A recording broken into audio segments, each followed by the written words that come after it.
Diga comigo, a forma mais segura de ouvir Deus é ler a Bíblia.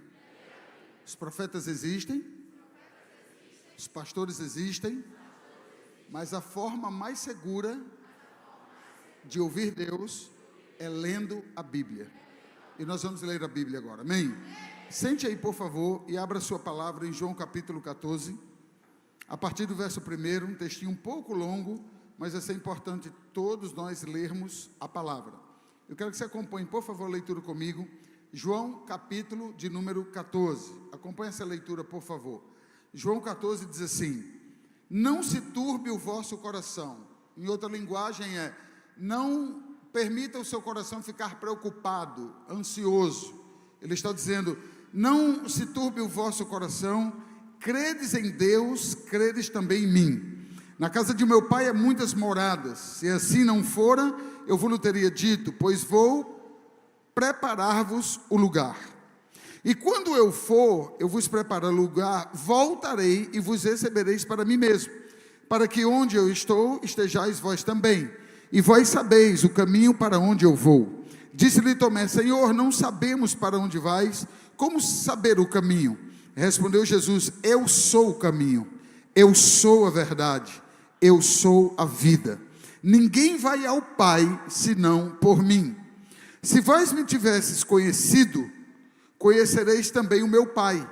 Desde agora o conheceis e tendes visto. Replicou-lhe Filipe, Senhor, mostra-nos o Pai, e isto nos basta. Disse Jesus, Filipe, há tanto tempo estou convosco, e não me tens conhecido? Quem me vê a mim, vê o Pai. Como diz tu, mostra-nos o Pai. Não credes que eu estou no Pai e que o Pai está em mim? As palavras que eu vos digo, não as digo por mim mesmo, mas o Pai que permanece em mim faz as suas obras. O verso 11, quem está acompanhando. Crede-me que estou no Pai e o Pai em mim. Crede ao mesmo por causa das mesmas obras. Em verdade vos digo que aquele que em mim fará também as obras que eu faço, e outras maiores fará, porque eu vou para junto do Pai. E tudo quando perdires em meu nome, isso farei, a fim de que o Pai seja glorificado no Filho. Se me perdires alguma coisa, olha que lindo, coisa em meu nome eu farei. Se me amas, guardareis os meus mandamentos. O verso 16 diz, e eu roguei ao Pai, e ele vos dará outro Consolador, a fim de que esteja para sempre convosco, o Espírito da verdade, que o mundo não pode receber. Preste atenção a isso. O Espírito da verdade, que o mundo não pode receber. Se João 14:17 está dizendo que existe o Espírito da verdade, é porque existe nesse mundo o espírito da mentira. Isso é importante você entender. O mundo não pode receber porque não nos vê, nem o conhece. Vós o conheceis porque ele habita convosco e está em vós. Não vos deixareis órfãos, voltarei para vós outros. Ainda por um pouco tempo, o mundo me verá mais. O mundo não me verá mais. Vós, porém, me vereis, porque eu vivo, vós também vivereis. Naquele dia, verso 20, eu estou no verso 20, naquele dia, vós conhecereis que eu estou no meu Pai, e vós em mim, e eu em vós. Aquele que tem os meus mandamentos e os guarda, esse é o que me ama. E aquele que me ama, será amado por meu Pai. Eu também o amarei, e manifestarei a ele. Disse-lhe Judas, não o Judas Iscariotes, o traidor, um outro Judas. De onde procede, Senhor, que estais para manifestar a nós, e não ao mundo? Respondeu Jesus, se alguém me ama, guardará a minha palavra, e meu Pai o amará. E viremos para ele e faremos nele morada. Quem não me ama, não guarda as minhas palavras. E as palavras que estáis ouvindo, não é minha, mas do Pai que me enviou. Isto vos tenho dito, estando ainda convosco. Mas o Consolador, o Espírito Santo, a quem o Pai enviará em meu nome, esse vos ensinará todas as coisas e vos fará lembrar que tudo o que eu vos tenho dito. Deixo-vos a minha paz vos dou, não vos-la dou como a do mundo. Não se turbe o vosso coração, nem atemorize. O verso 28, estamos indo para o final. Ouvistes que eu vos disse: vou e volto para junto de vós. Se me amasseis, alegrar-se-eis de que eu vá para o Pai, pois o Pai é maior do que eu. Disse-vos agora, antes que aconteça, para que quando acontecer, vós creiais. Já não falareis muito convosco, porque aí vem o príncipe do mundo, e ele nada tem em mim. Contudo, assim procedo, para que o mundo saiba que eu amo o Pai, e que faço como o Pai me ordenou. Levantai-vos e vamos daqui. João capítulo 14, na verdade, é o último discurso de Jesus em vida, reunido com os apóstolos. Esse momento foi de tanta importância para Jesus, que nós não temos tempo de ler o tamanho de todo o discurso, mas eu posso te afirmar que o que Jesus falou no capítulo 14 inteiro que lemos agora, Jesus continua esse discurso no capítulo 15 e continua o discurso no capítulo 16. Então João fez questão de registrar 3 capítulos apenas de um discurso de Jesus. Tamanha foi a importância que Jesus deu ao assunto que ele queria tratar, falando da sua morte, da sua ressurreição, que iria partir para o Pai e que ia preparar. Então, nessa noite, horas antes da crucificação, alguns falam até 18 horas antes, outros falam 24 horas antes, um dos momentos mais importantes para Jesus foram as suas últimas palavras, foram essas que estamos tendo o privilégio de ler. Você em casa pode dar continuidade no capítulo 15 e 16, você vai ver a conclusão de tudo que Jesus estava deixando para os discípulos em palavras. E ele está preparando aqui no capítulo 14 ou 16, ele está preparando os discípulos para esse momento. E esse discurso dura 3 capítulos. Só que aqui é a última ceia. A última ceia que Jesus está com os discípulos, onde ele parte o pão, ele passa o vinho, ele compartilha tudo, ele lava os pés dos discípulos, e aqui também ele anuncia que está indo embora. O que é interessante é que aqui já fazia aproximadamente 3 anos que Jesus estava com os discípulos, ou talvez 3 anos exatos, onde eles viram grandes coisas que nunca imaginaram ver na vida. Mas quando chega o ápice desse relacionamento, dessa comunhão, desse amor profundo, dos laços, dos vínculos, quando eles achavam que Jesus ia começar algo poderoso, ainda mais na vida deles, Jesus dá por encerrado esse relacionamento, porque Jesus está anunciando que vai embora, Jesus está anunciando que vai preparar uma morada, e que eles não se preocupassem que viria outro para ficar com eles. Agora ele também fala acerca do traidor, e ele também fala muitas coisas sobre a aflição do homem. Então perceba que essa última ceia de Jesus foi uma ceia tensa, foi um ambiente pesado, foi um ambiente meio difícil de compreender as palavras de Jesus, o que estava na sua mente. Imagine você convivendo com uma pessoa que fez tudo por você, que fez tudo por todos. Você imagina um nível de comunhão, de relacionamento, o que seria caminhar com Jesus todos os dias? O que seria ouvir de Jesus todos os dias uma palavra? Você imagina o ministério intenso que Jesus teve. Você imagine quantas multidões esses 12 apóstolos conviveram com Jesus, andou com Jesus, viu Jesus fazer tudo. E quando chega agora, essa ceia que foi feita várias e várias vezes, aqui não é a última ceia e a única, aqui é a última de muitas que Jesus fez com os discípulos. E essas ceias anteriores, você pode ter certeza, teve comida, teve bebida, teve festa, teve celebração. Se tem uma nação que celebra o Deus com festas, é Israel. Você vai a Israel em nome de Jesus. E você vai ver nas ruas, as festas bíblicas são danças e danças e danças, e eles gostam de dançar muito em rodas, eles giram em rodas. Já fomos a Israel algumas vezes, e todas as vezes que chegamos lá, sempre, obviamente, nos períodos de festas, você está na rua, se um judeu pegar seu braço, ele joga você na ciranda, joga você na roda, e ali você começa a brincar e a celebrar. Então, não tenha dúvida de que as ceias realizadas com Jesus eram ceias de festa, de muita comida, de muito banquete farto. Essa ideia romana que foi colocada em nós, de um Jesus anêmico, sério, sem graça, abatido, vingador, isso não existe. A Bíblia diz: alegrai-vos no Senhor. Os salmos falam sobre alegria no Senhor.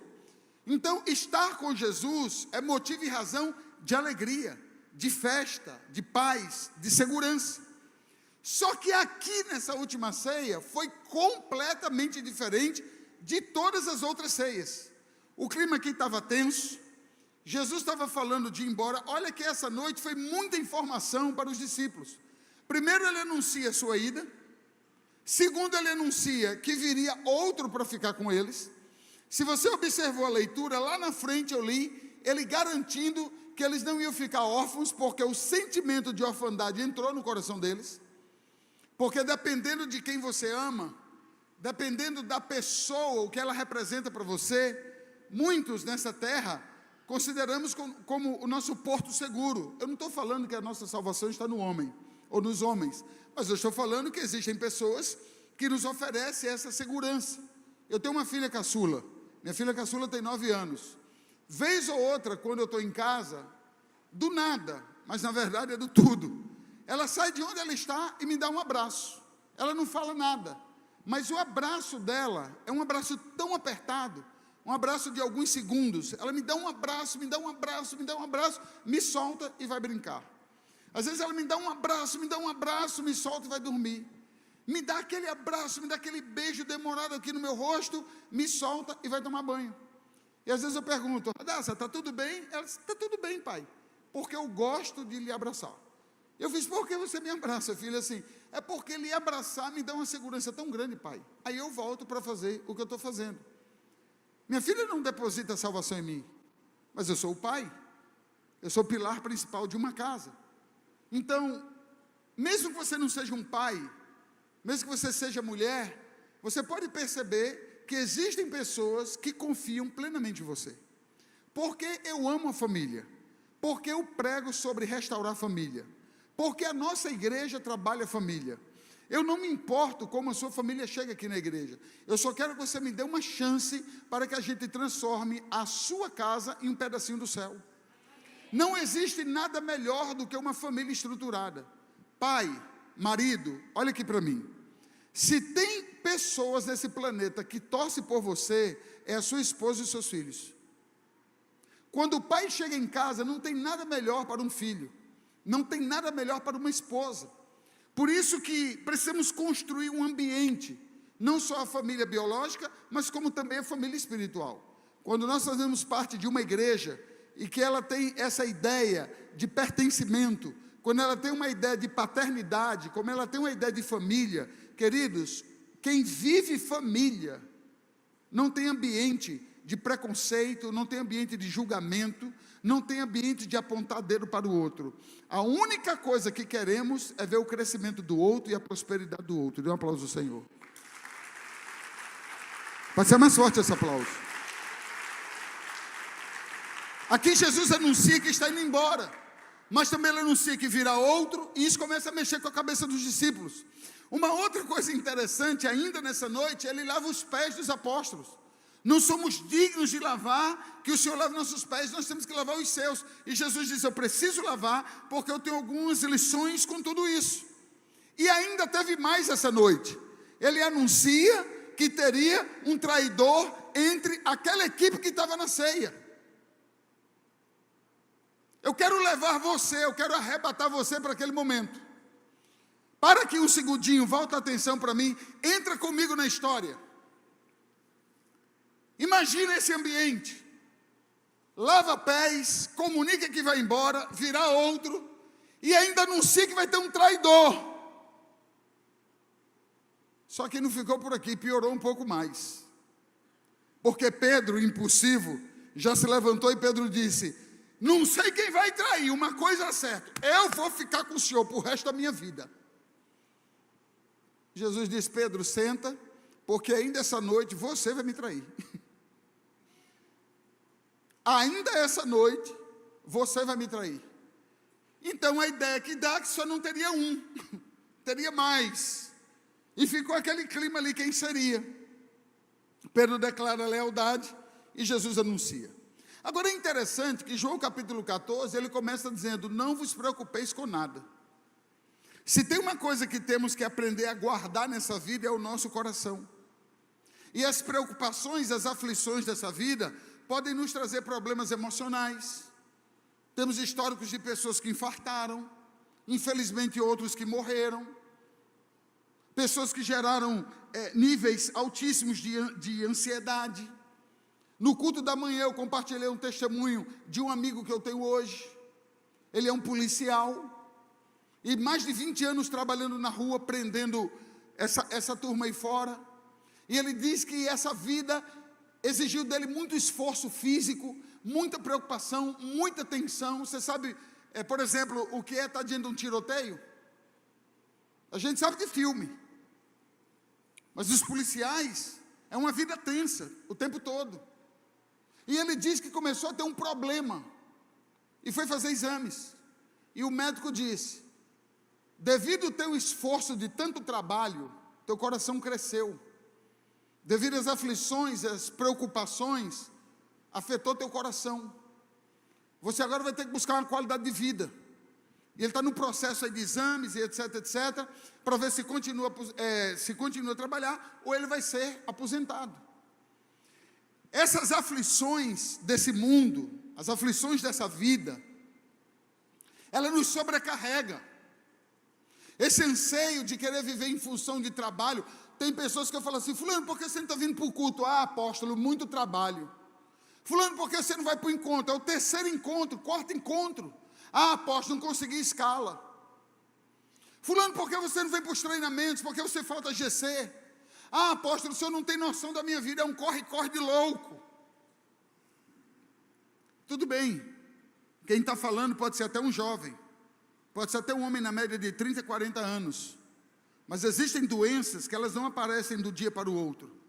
As doenças aparecem por consequência desse ritmo de vida que vai parar aonde?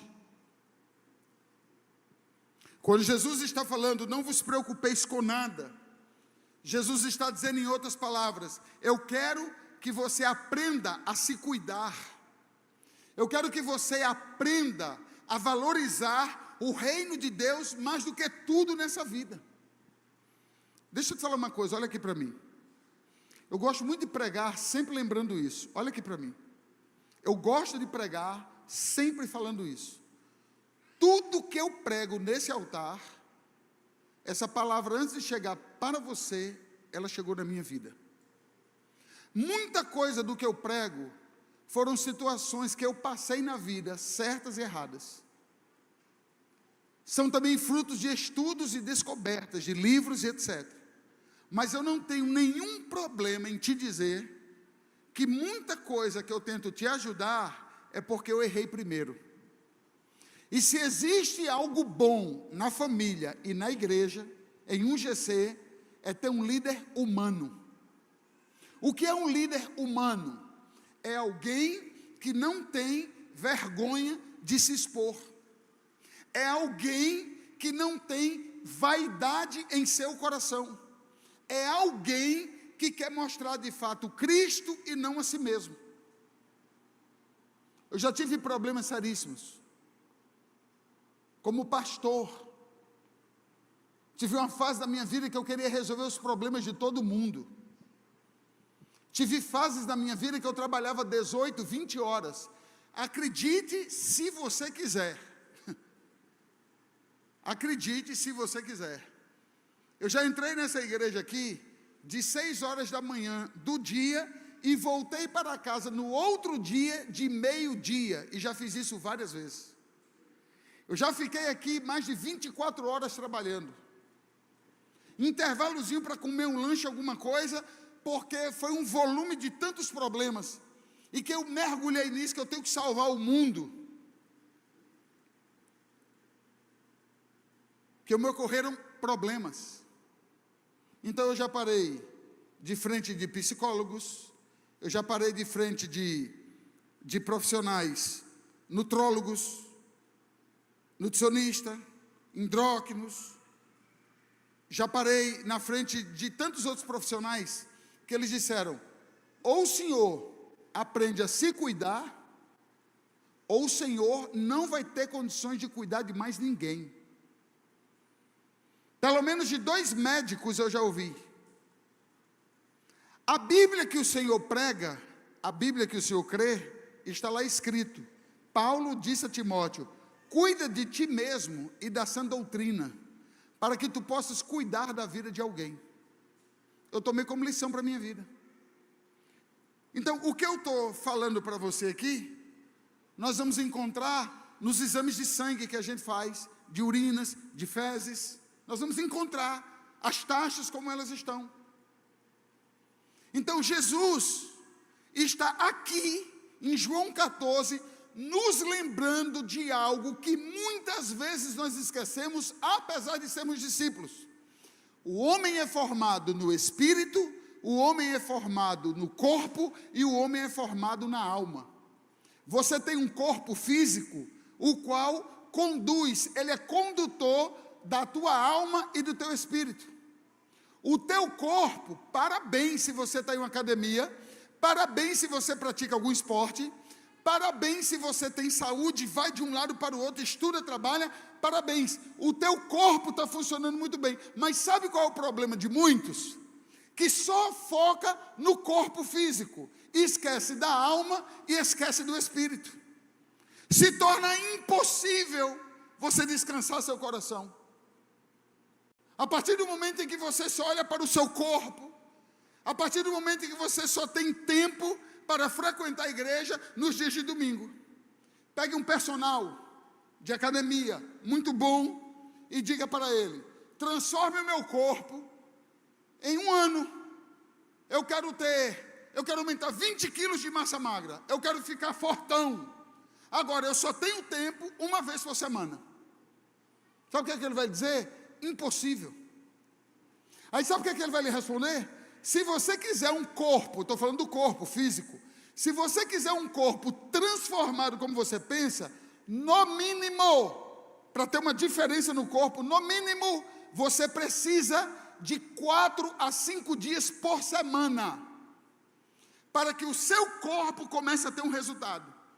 Deixa eu te falar, querido, querida, frequentar só os domingos e de vez em quando um GC não vai mudar a tua vida espiritual. Não vai mudar a sua vida espiritual.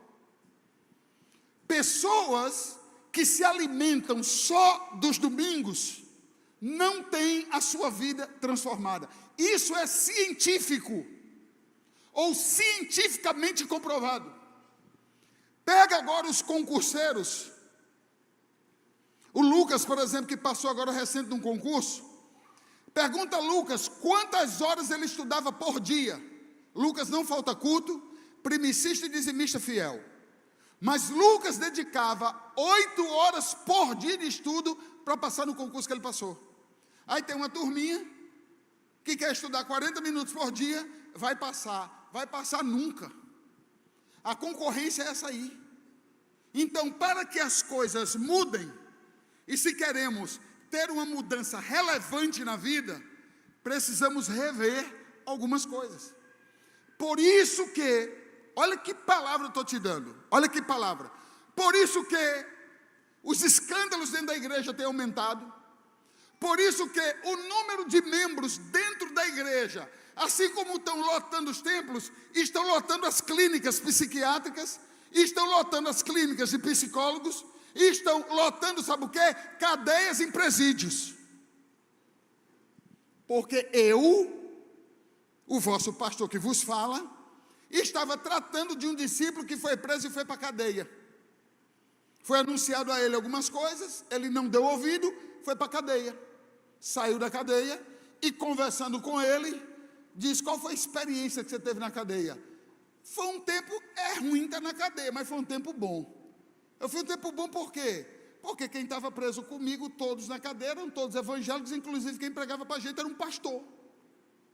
E ele ministrava a palavra. Olha aqui para mim, queridos, por favor, preste atenção nessa palavra. Essa conta não está batendo. Conhecereis a verdade vos libertará. Quem é nascido de novo, não vive na prática do pecado. Então, como pode, eu dentro da igreja, por meses, por anos,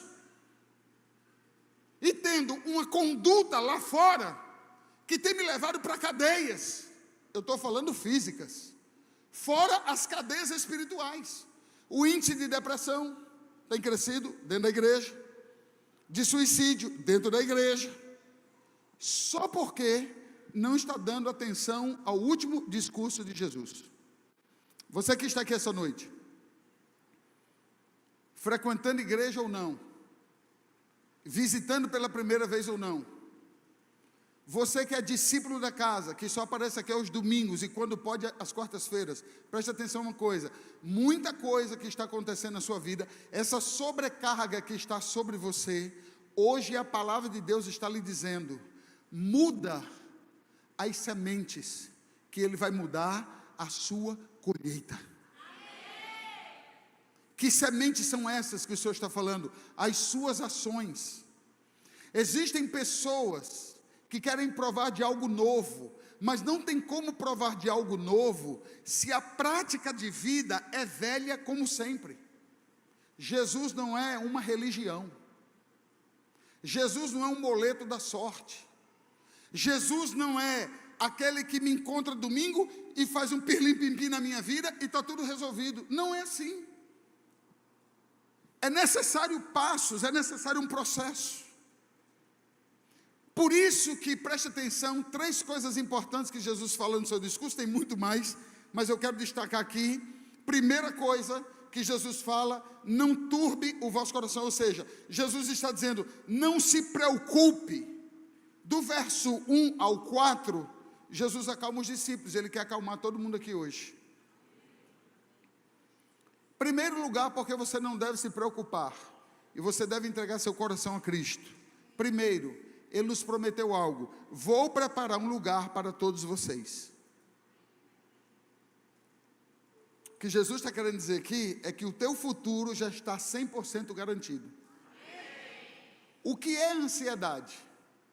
A ansiedade é você se lançar no futuro, sem saber o que de fato tem nele.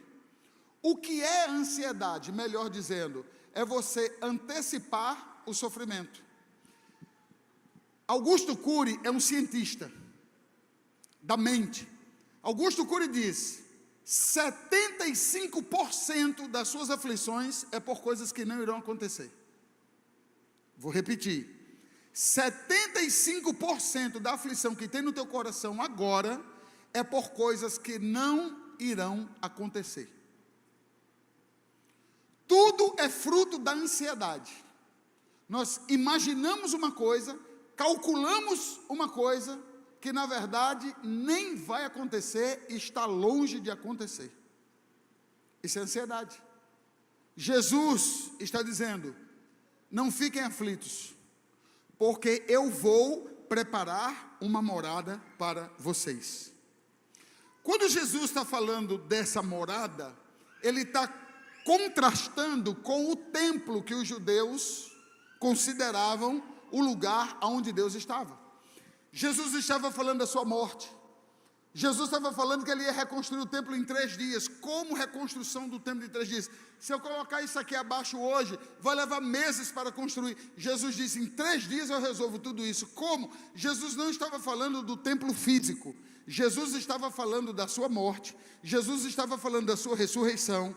Jesus estava falando da sua ascensão aos céus. E Ele estava dizendo que viria outro. Que outro? O Espírito Santo. E o Espírito Santo, quando viria agora, Ele iria habitar no coração de cada um. O que significa que o templo onde Deus habitava, ou a arca que representava Deus, a partir de Jesus subindo aos céus, agora o homem seria a morada do Espírito Santo. Quem entendeu? O homem, a partir da vinda do Espírito Santo, se tornaria a morada dele. Então quem é o templo? Somos nós. Presta atenção aqui uma coisa. Se eu tirar todo mundo aqui agora, se eu pedisse aqui, um exemplo, abre essas duas portas aqui, por favor, e todos nós vamos sair por essas portas e vamos para o estacionamento que tem ali. Todo mundo pega a sua cadeira e vamos fazer culto ali. Você sabe o que é que isso aqui ia se tornar? Um prédio normal. Porque quando a Bíblia fala sobre templo, ou quando a Bíblia fala sobre igreja em Atos, presta atenção, isso aqui é estudo. Quando a Bíblia fala sobre igreja, a Bíblia não fala de paredes, de tijolos, de cadeira, tudo que você está vendo. A Bíblia diz que a igreja é a comunidade de pessoas que creem que Jesus morreu e ressuscitou pelos nossos pecados. Então, quem crê aqui que Jesus morreu e ressuscitou pelos teus pecados, dá um glória a Deus. Faz silêncio agora que eu vou perguntar aqui aos ar-condicionados e os tijolos, se eles creem também, tá bom? Vamos ver o que é que eles vão responder. Tijolo, ar-condicionado, iluminação, som, bateria, baixo, guitarra, microfone, piso, banheiros, caixas de som. Se vocês creem que Jesus morreu e ressuscitou pelos seus pecados, cadeira, telhado, dão glória a Deus aí.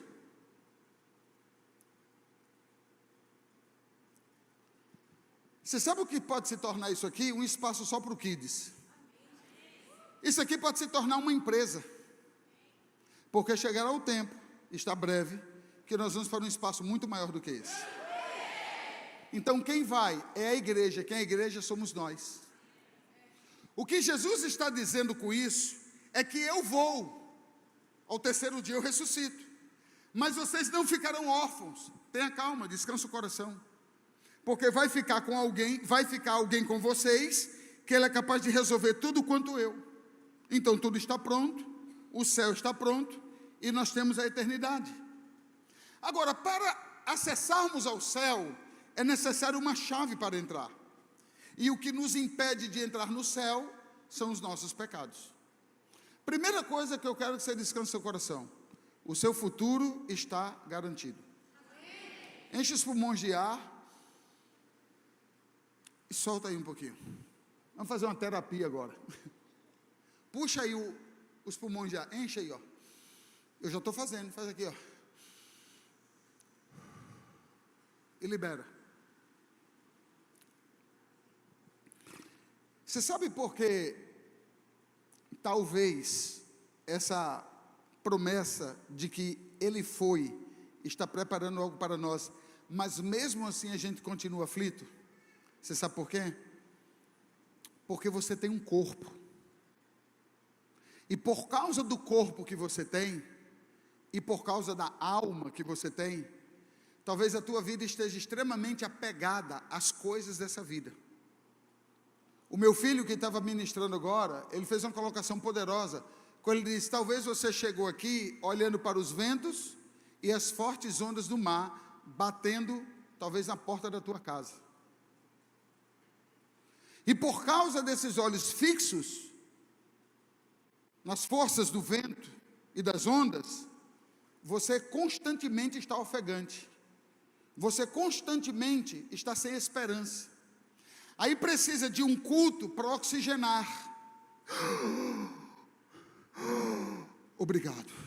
E vai embora. E passa mais uma semana, que precisa vir oxigenar de novo.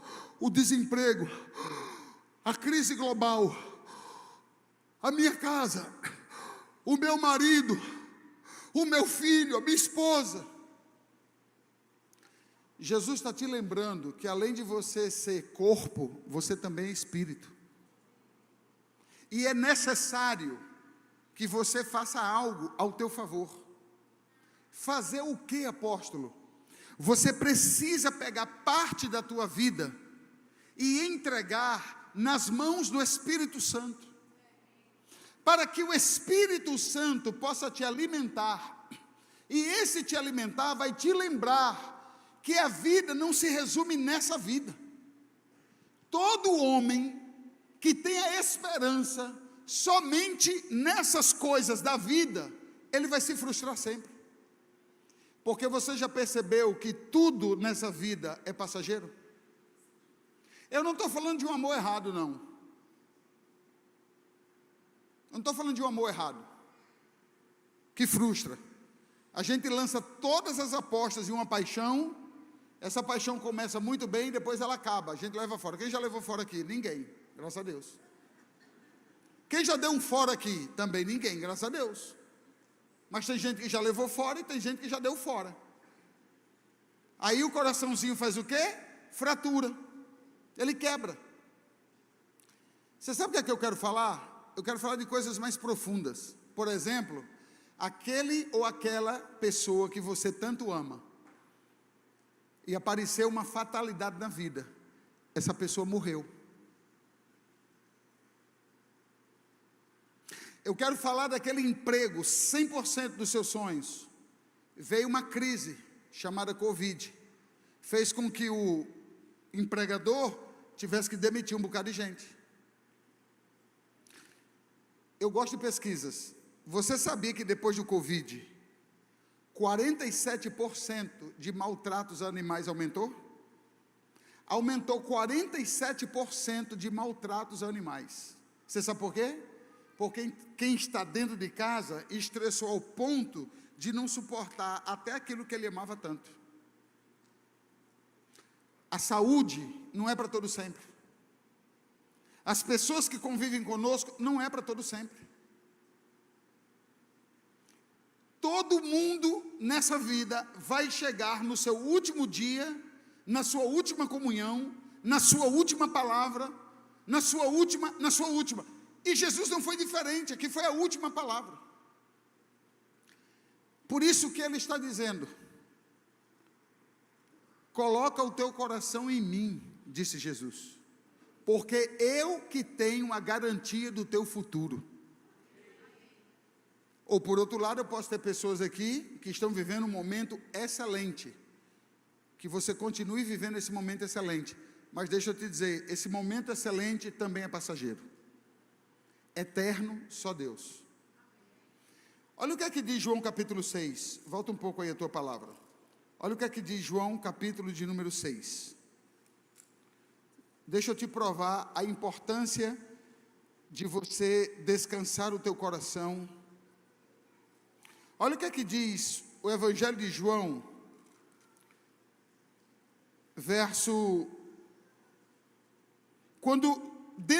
eu não posso ler tudo, mas o contexto que eu vou te dar é Jesus se apresentando como o pão da vida.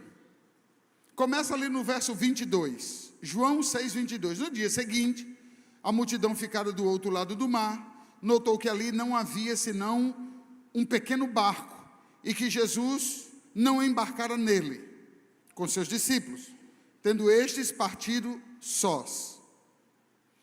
Agora, vamos correr aqui, que é muita coisa. Eu quero que você vá para o verso 30. Olha o que é que diz o verso 30 em diante. Então lhes disseram eles: que sinal fazes para que vejamos e creiamos em ti? Quais são os teus feitos? Olha a incredulidade do povo. É assim, quando nós somos tão presos a esse mundo, a gente só consegue ver as coisas desse mundo. Amados, Jesus disse ou não disse que faríamos obras iguais a ele, até maior do que ele? Domingo passado, essa igreja testemunhou a cura de um cego. Quem estava aqui domingo passado?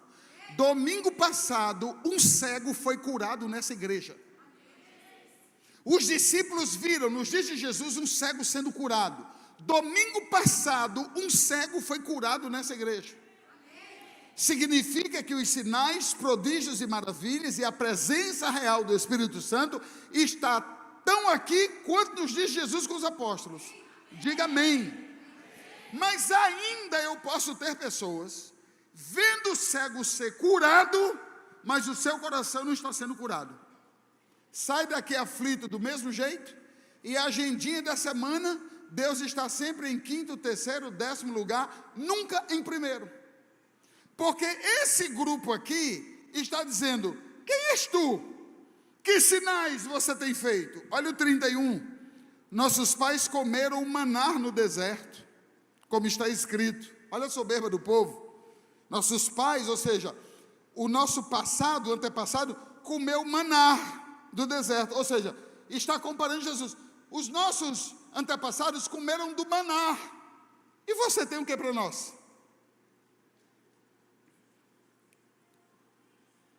Olha o 32. Respondeu Jesus: em verdade vos digo, não foi Moisés, eu amo ler a Bíblia, e entender, não foi Moisés que deu o pão do céu, o verdadeiro pão do céu é meu Pai, quem vos dá. Olha o 33, porque o pão de Deus é o que desce do céu e dá vida ao mundo. O que eu estou te provando com essa passagem é que você só tem uma forma de tomar posse desse descanso, só tem uma forma de você colocar o reino de Deus em primeiro lugar, é quando você pegar a palavra de Deus, que é o pão da vida, que desceu do céu, que é Cristo, e colocar diariamente em teu coração. É quando você entender que igreja não é lugar de frequentar, igreja é lugar de pertencer. Quando você entender que igreja não é lugar de ponto de chegada, mas igreja é lugar de ponto de partida. O que isso significa? Significa que você, chegando na igreja, você será tratado e curado de toda a vossa ansiedade, de toda a vossa preocupação. Você vai ser tratado em família, seu casamento será restaurado, sua vida de solteiro será restaurada. Todas as áreas da sua vida o Senhor vai entrar. Deixa eu dizer, essa vida que você está levando agora, Ele quer restaurar, Ele tem poder, Ele tem palavra, porque Ele é o pão da vida. Essa geração valorizou tanto o maná, e Jesus está dizendo, maná nada mais, nada menos do que um ato profético anunciando a minha vida muitos anos depois. Então, o maná do céu é Cristo. O que é interessante é que o maná, quando caiu nos braços dos hebreus, nas mãos dos hebreus, eles nunca tinham visto aquele tipo de comida. O que eu quero lhe dizer essa noite é que Cristo entrando no seu coração, você entregando a Cristo, você vai viver uma paz, uma alegria, uma segurança da qual você nunca viveu na sua vida. Eu não sei se você anda cansado. Existem pessoas que vão fazer exames e os médicos, olha, as taxas aqui estão dizendo que está tudo ok. Você não tem problema nenhum. Doutor, não consigo dormir. Doutor, eu durmo, até acho que dormi bem, mas eu já acordo cansado. Eu acordo cansada. Você já foi no psicólogo? Já, não resolve. Você sabe o que é isso? É a falta da presença de Deus. Porque quando Deus entrar no teu coração, a paz que Ele disse aqui que tem, vai entrar em você. E você vai entender a importância do que Jesus está dizendo. Fiquem calmos, porque eu estou preparando uma morada. Romanos capítulo 3, 23, diz que todos pecaram, e nós estamos afastados e separados da glória de Deus. Quando Adão e Eva comeu do fruto no paraíso, você já sabe que ali houve a separação, mas Jesus foi a reconciliação de Deus Pai com a humanidade. Por que ainda não fomos? Ou por que Jesus foi primeiro? Porque nós não estamos tão preparados como deveríamos. A Bíblia diz que se o homem ver Deus face a face, ele morre consumido pela glória dele. Nós precisamos entender que essa preparação nós só vamos encontrar numa palavra chamada discipulado. A morte e a ressurreição de Cristo resolveu tudo isso. Então você precisa pegar a sua vida, continuar dedicando no trabalho, continuar dedicando nos cursinhos, continuar dedicando no futebol, no seu esporte, nas suas atividades físicas, mas escute o que Deus está lhe falando. Você tem um espírito e o seu espírito precisa ser tão alimentado como o seu corpo está sendo alimentado.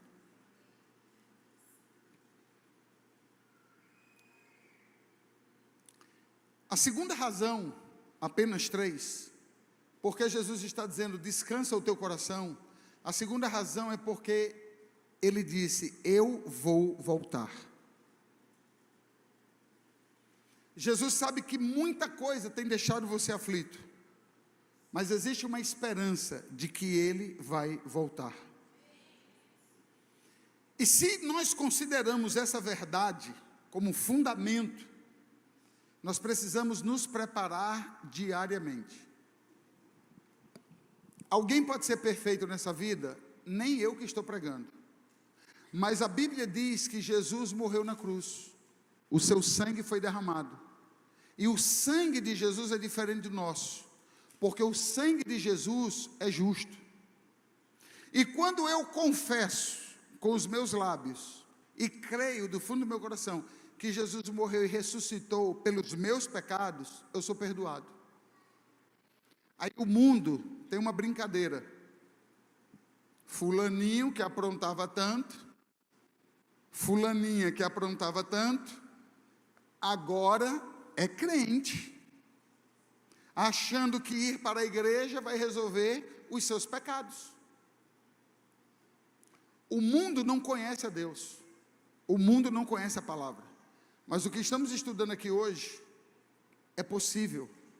Alguém, não importa o que fez lá fora, não importa o que pecou lá fora, o que a Bíblia está dizendo é que o sangue dele é justo, é poderoso para nos justificar diante de Deus. Essa manhã eu disse que, entrando no terceiro ponto já, dizendo que nós nos preocupamos com muita coisa. Olha aqui para mim. Nós nos preocupamos com muita coisa nessa vida, mas tem uma coisa que deveríamos nos preocupar mais do que tudo. Aliás, se fôssemos nos preocupar com algo, deveríamos nos preocupar com uma coisa: a volta de Jesus. Ele vai voltar. Você sabe o que é ter temor de Deus? Não é medo de Deus, mas é ter a certeza da presença dele ser tão real na minha vida, tendo a consciência que ele vê tudo, sabe tudo, e por ele ver tudo e saber tudo, eu preciso ter uma vida de obediência. Você sabe por quê? João capítulo 14, volta para o 14. O verso 15 diz assim: e eu roguei, 16, não, perdão, o 15, se me amás, guardareis os meus mandamentos. Quando Jesus pede a nossa prova de amor, ele não está pedindo o que sentimos por ele, ou o que você está sentindo no momento. O que as Escrituras nos pede é que possamos obedecê-lo. Você tem ouvido a palavra? Se você nunca entregou a tua vida a Jesus, experimenta isso hoje. A sua vida pode mudar completamente, porque ele entra na sua vida, e o que você não conseguiu fazer até hoje, ele vai fazer. Agora, se tratando de entrar na eternidade, quantos aqui querem passar a eternidade no céu? Para que você entre na eternidade, é necessário obediência. Nós brasileiros, nós temos uma mania de nos mover ou fazer alguma coisa por aquilo que eu sinto. Fulano, como é que está o relacionamento lá com fulana? Está namorando? Rapaz, está bom. E aí, você acha que vai dar certo? Rapaz, não sei. O que eu sei é o seguinte: eu estou sentindo algo muito bom. E nem sempre o que eu sinto, alguma coisa boa, quer dizer que seja o correto. Então tem muita gente aí seguindo o coração. Continua seguindo o coração, que você vai ver onde vai dar. O ser humano não deveria servir a Deus pelo que sente. Hoje pela manhã eu falei. Eu já prego há mais de 25 anos. Será que todas as pregações que eu preguei, eu queria pregar? Eu vou mentir para você em dizer que todas as vezes que eu estou no culto, eu queria estar no culto?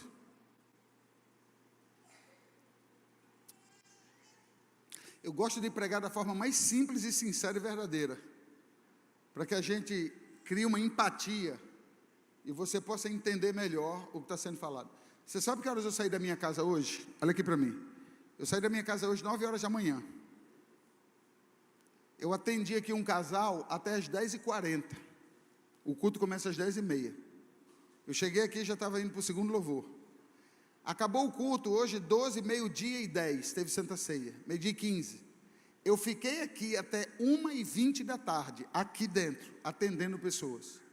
Eu saí daqui de 1h20 e fui para uma programação que o meu primo fez, onde levou convidados, os homens, e ele queria muito que eu estivesse lá. Fui e dei uma palavra. Nessa palavra que eu dei, nós almoçamos, e lá eu tive que atender mais 2 ou 3 pessoas. Eu cheguei em casa hoje, era 5h10 da tarde, tudo de roupa. Quando eu chego em casa, minha esposa já tinha que estar aqui às 5 horas, só foi passar a chave do carro para ela e eu fiquei em casa. E quando eu sentei, eu queria tudo, irmãos, menos estar aqui, porque eu estava extremamente cansado, fisicamente. O que foi que eu fiz? Tomei um bom banho, deitei na minha cama, fechei os olhos, respirei fundo, pronto para o culto, porque eu vou servir ao meu Deus, e eu estou dando o melhor de mim aqui. Eu olhei aqui agora, no celular, chegou 3 mensagens, de 3 pessoas que estão aqui, estou lhe entregando. Depois do culto teria meia horinha para mim, vai dar um total de 1h30. Eu estou lhe falando isso porque nós temos uma tendência, uma mania de servir a Deus pelo que eu sinto. E nós temos que aprender a servir a Deus como Ele pediu. Não é pelo que sentimos, é pela palavra e pela ordem que Ele deu. E na medida em que eu me esforçar, e na medida em que eu obedecer, a minha vida vai mudar. Porque Ele me prometeu que vai voltar. Então, o que é que me renova? A sua volta. Ele é um pai que foi. Talvez o teu pai prometeu e não voltou. Aconteceu comigo. O meu pai disse, vou ali e volto já. Jamais, não voltou mais. Mas o meu Deus, Ele prometeu que foi. E Ele prometeu que vai voltar. Eu estou pregando com você, o meu coração cheio de esperança. Essa esperança renova o meu físico. Eu vou para minha casa. Se eu acordar amanhã, eu vou viver na esperança de que Ele vai voltar. Se no meio da madrugada a trombeta tocar, eu vou. Porque eu creio que Ele vai voltar. Essa esperança, ela deve ser renovada no seu coração. Agora, como chegar? Tomé faz uma pergunta. O louvor já pode vir. Tomé faz uma pergunta. A pergunta de Tomé foi no verso 5, quando ele disse-lhe Tomé, Senhor, não sabemos para onde vais, e como sabes o caminho? Olha o verso 6. Jesus não apresenta a Tomé. Você pode olhar aqui para mim? Jesus não apresenta a Tomé um caminho. Se alguém te perguntar assim, onde fica Ponta Negra? Você vai dizer, Ponta Negra fica em Natal. Você pega a BR-101, lá no final você vai ter que atender. Você explica onde é Ponta Negra. Tomé pergunta a Jesus, para onde vamos? Nós não sabemos o caminho. E Filipe também está no seu conflito. E Jesus disse, vocês querem saber o caminho que leva para o céu? O caminho sou eu. Jesus disse, eu sou o caminho. Eu sou a verdade. Eu sou a vida. Sabe o que significa esse versículo? Jesus enxugou ou eliminou todas as outras ideias erradas do homem alcançar o céu. E colocou nele a única possibilidade de chegar ao céu. Qual é a boa notícia hoje? A boa notícia hoje é que Deus, Ele não faz acepção de pessoas. Deus, Ele não escolhe o preto, não escolhe o branco, não escolhe nada. Ele quer um coração arrependido. Primeiro, nós temos 2 públicos. Um público chamado igreja e o segundo público chamado visitantes. O público chamado igreja precisa mergulhar nesse entendimento e colocar em prática o que Jesus nos salvou, que foi para isso. Você não foi salvo apenas para se livrar do inferno e entrar no céu. Você foi salvo por Jesus para que Ele te tornasse sal e luz nesse mundo, para que você pudesse entrar na sua família, para que você pudesse entrar na sua rua, no seu bairro, aonde você trabalha e onde você estuda. Para quê? Para você anunciar o Evangelho. Eu cuido do meu corpo, eu estou nas academias. Sabe o que é que eu faço lá? Eu falo de Jesus. Quando eu entrei na academia de Júnior, vem cá.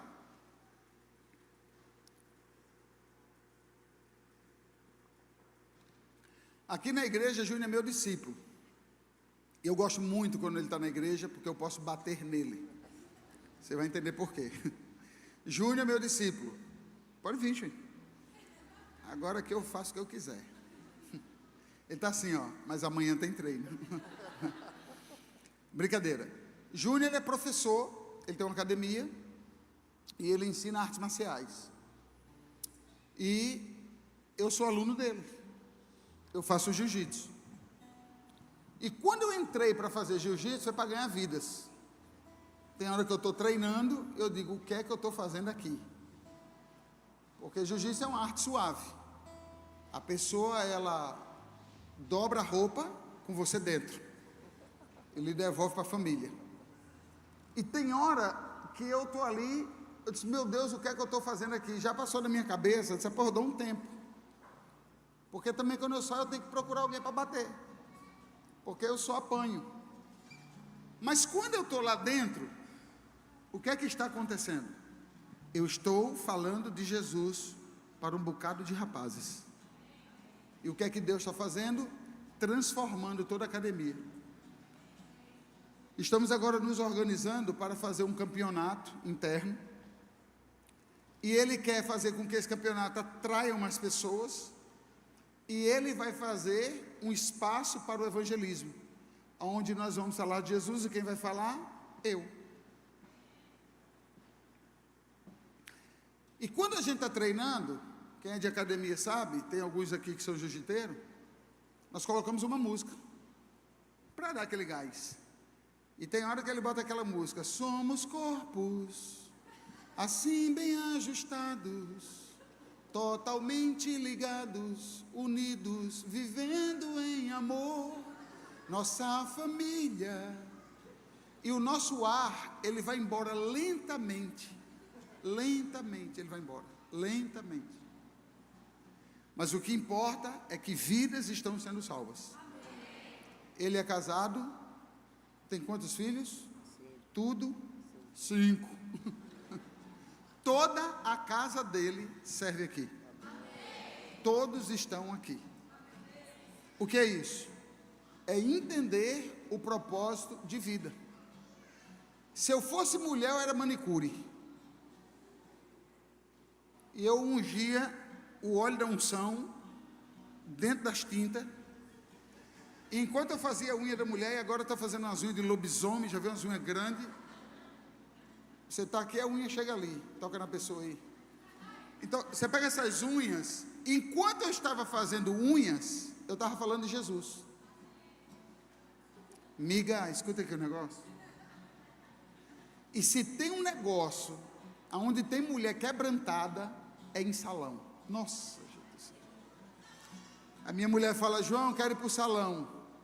O meu sonho é que ela dirigisse o carro. Ela conseguiu, graças a Deus. Porque eu não gosto nem de passar em frente do salão. Porque as mulheres conversam, irmãos. Mas mulher fala que não é brincadeira. Preconceito. Casa que você vai ver se é preconceito. Mulher fala. Os homens falam assim, Dentro de um salão não tem ambiente melhor para evangelizar. Porque mulher fala é normal. Amados, eu acordo. Sabe como eu acordo? Júnior, obrigado. Vamos aplaudir a sua vida de Júnior. Irmão, sabe como é que eu acordo? Todo dia, 6:30 da manhã. Eu levito.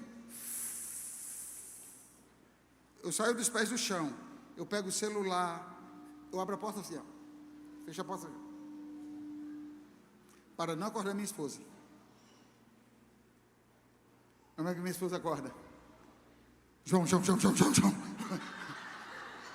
Escuta o meu falar. Tem que comprar a ração do cachorro, tem que levar o carro para lavar. Depois a gente vai ter que fazer compras. Aí depois você volta a pegar radaça. Porque é minha esposa, então você não sabe que ela fala na velocidade 2 o tempo todo. Já está no 2. Uma vez eu botei ela falando comigo, botei no 2, virou 4. Tem um filmezinho do esquilo. Vai embora. Somos casados há 24 anos, a hora que eu não entendo o que ela fala. Parte de diocese, quarto para paróquia. Amados, ela acorda.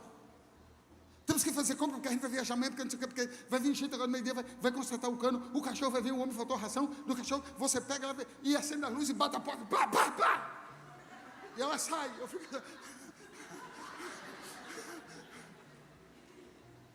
Aí ela volta, abre a porta, entendeu? O quê? Só a parte do cachorro. Que cachorro? Não sei, você falou de cachorro? É isso mesmo, pá, fecha a porta.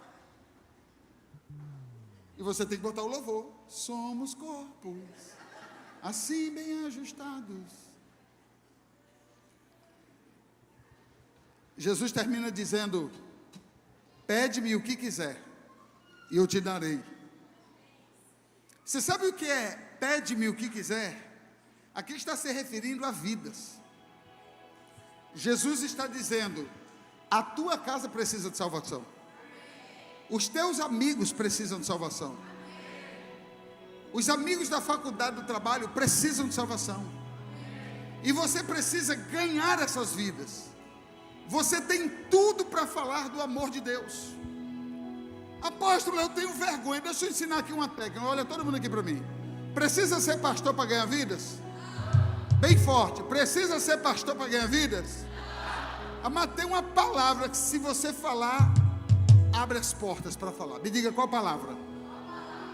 Qualquer lugar, em qualquer tempo, manhã, tarde, noite, madrugada. Você não conhece a pessoa, você chega para a pessoa e fala assim: você percebeu que o tempo está estranho? O tempo está estranho. A pessoa fala: está mesmo. Aí você entra. Você sabe por que está estranho? Porque Jesus vai voltar. A pessoa pergunta: como assim? Aí você começa a falar do amor de Deus. Ah, mas eu não tenho Bíblia, eu não sei versículo. Fale do que Ele transformou em você. Fale de quem você foi. Fale do que Ele está falando com você, o que Ele está fazendo com você. O Evangelho é a coisa mais simples desse mundo. Fale o que Ele está fazendo na sua vida. Se tem um sermão que vale a pena pregar, se tem um sermão que vale a pena ser verdadeiro, é o sermão que está escrito nas tuas atitudes. Compartilhe o perdão que você conseguiu, compartilha a paz que você está tendo, compartilha o sono que você está conseguindo dormir em paz. Dá o teu testemunho. Cadê aquele rapaz que eu gosto tanto dele, que dá os avisos aqui? Cadê ele? Vem cá de novo, meu irmão, vou te usar de novo. Vem cá correndo de novo. Se a igreja não entender, pelo menos vai lhe conhecer. Qual é o seu nome, filho? Qual é o seu nome? E Alisson. Ele daqui 10 anos eu pergunto o nome. É coisa de pai que tem muitos filhos. Eu tenho uma filha chamada Radassa e outra Sara. A Sara eu chamo de Radassa, a Radassa eu chamo de Sara. Radassa, bem, porque eu sou troca, não é da sua conta, eu chamo do que eu quiser, brincadeira. E Alisson me contou um testemunho lindo há um tempo atrás. Eu era o pior filho, não é assim? Eu era o pior filho, eu dava problema demais na minha casa. Que é pior que você? Sim, você era o pior.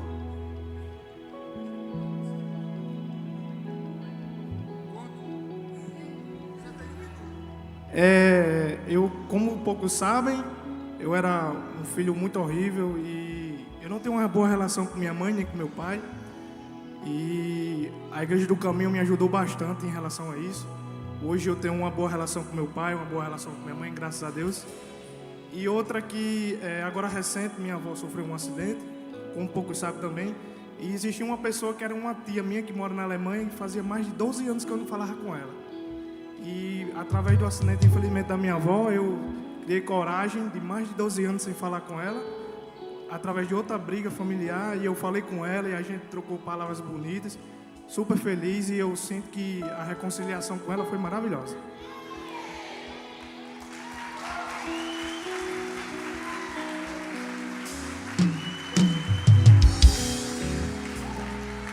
Deus lhe abençoe. Ele está crescendo muito e vai crescer. Agora, o que é que ele fez? O Espírito Santo fez na vida dele. E o que o Espírito Santo fez na vida dele, ele está compartilhando com a família, com amigos. Não tem dificuldade de falar de Jesus. Não tem dificuldade. Quem viu o vídeo de Aline aqui? Não foi lindo o vídeo? Eu falei, Senhor, guarda essa menina, mas guarda a vida dela. Eu disse, Aline, você fez o que na vida? Tudo o que não presta, apóstolo. Eu falei, meu Deus. Mas deixa eu falar uma coisa. Não tem coisa melhor nessa vida do que um pecador. Aquele que diz que fez, que foi ele mesmo, e ele quer conserto na vida. Está aqui um. Glória a Deus pela vida dele. E hoje está casado, viu? Até final do ano você vai ser pai. E vai ser um menininho lindo. Vamos louvar a Deus, irmãos. Vamos ficar de pé, vamos dar aplauso a Jesus. Faça alguma coisa. Dá um grito de glória a Deus. Dá um grito de júbilo a Ele. Balança 3 pessoas que estão do teu lado e diga: te rende a Jesus. É a melhor coisa que podemos fazer.